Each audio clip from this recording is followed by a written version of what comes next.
Namun bila mana didapati daripada mereka yang zalim, maka Allah akan mengembalikan kepada orang yang dizalim.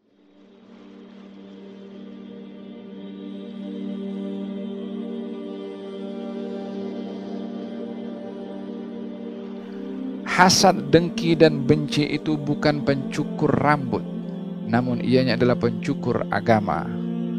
Yakni akan dihakis agama ini, akan dilanggar agama ini, akan diketepikan agama ini, akan tidak dipatuhi agama ini bila mana motif seseorang itu hasad dengki.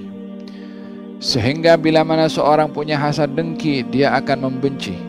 Bila mana ia membenci, maka akan melakukan kejahatan, baik melakukan kejahatan dengan langsung atau melakukan kejahatan dengan tidak langsung, memudaratkan, menyakiti, memfitnah, berdusta dan seumpamanya, sehingga semua hal-hal yang dilarang di dalam syarak akan diterjang, akan diketepikan, akan dilanggar juga karena hasad, dengki dan juga benci.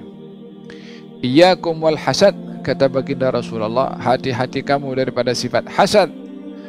Fa innahu ya'kulul hasanat kama ta'kulun narul hatab. Sesungguhnya hasad dengki ini memakan kebaikan seseorang seperti mana api memakan kayu bakar.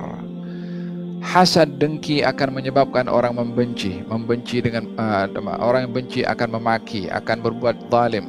Kezaliman orang yang hasad dengki kepada yang dizalimi akan menyebabkan orang yang hasad dengki tadi kebaikannya akan diberikan kepada orang yang dihasad kepadanya, sehingga awalnya kalau orang itu orang yang baik juga banyak melakukan kebaikan, kalau hasad dengki kepada orang lain, kebaikannya akan dihakis sehingga diberikan kepada orang lain dan dia akan menanggung perbuatan zalimnya kepada orang lain dengan hasad dengkinya. Dengan demikian hasad dengki tidak terhad kepada orang yang maksiat saja, tapi orang yang berbuat taat pun juga akan tergelincir kepada sifat hasad dan dengki. Yani orang yang akan terkena hasad dengki ini bukan orang-orang jahat je. Orang yang sembahyang pun juga boleh hasad dengki. Orang yang taat pun akan berbuat hasad dengki juga. Yang puasa juga, yang berzakat juga. Kenapa? Bukankah Nabi bersabda, hasad ini boleh memakan kebaikan yang dilakukan olehnya? Bermakna dia berbuat baik, dia berbuat taat. Pada masa yang sama dia berbuat dengki juga dan hasad, sehingga perbuatan hasad dengkinya akan menghakis perbuatan atau ganjaran daripada perbuatan taatnya. Waliyadzubillah. Berapa banyak orang datang di hari kiamat menyangka banyak mendapatkan pahala daripada Allah, ternyata perbuatan hasad dengkinya di dunia menghapuskan amal perbuatan baiknya yang dilakukan olehnya. Waliyadzubillah. Oleh sebab yang demikian, perlunya seseorang memiliki sifat salamatus sudur, hati yang selamat, hati yang bersih, hati yang tidak ada hasad dengki kepada orang.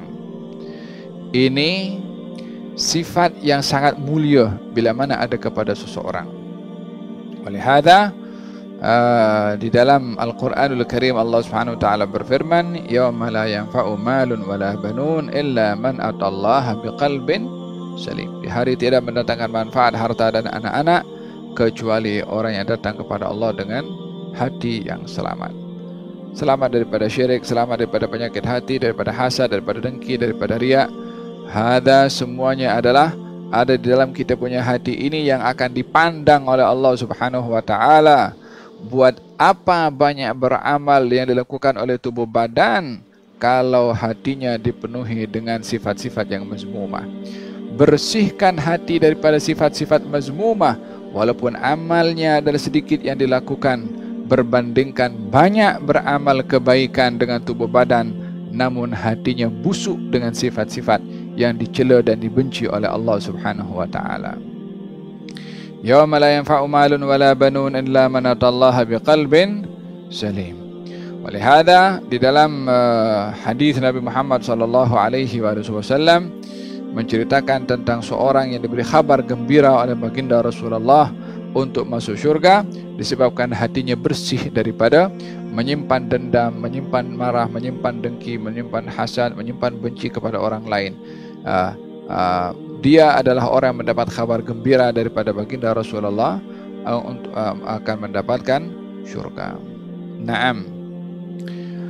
Oleh sebab yang demikian, seseorang perlu bermuhasabah. Hati ini yang dipandang oleh Allah, janganlah sampai dinampak hal-hal yang tidak disenangi oleh Allah. Kalau rumah kita ingin nampak bersih, jadi orang kalau datang bertamu hari raya, nak open house, walaupun terhad dengan beberapa orang sahaja, walaupun hanya hari raya sahaja, dalam keadaan PKP ini, walhasil dalam kondisi seseorang itu diziarahi oleh tetamu, maka dia ingin nampak rumahnya itu bersih.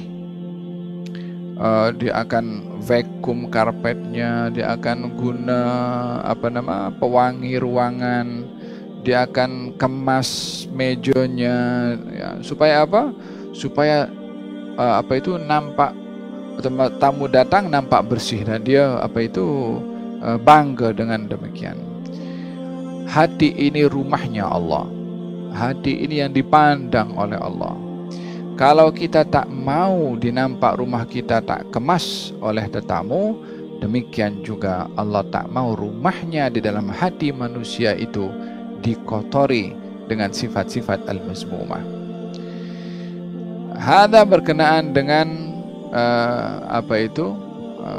sifat salamatus sudur, yakni sifat hati yang bersih.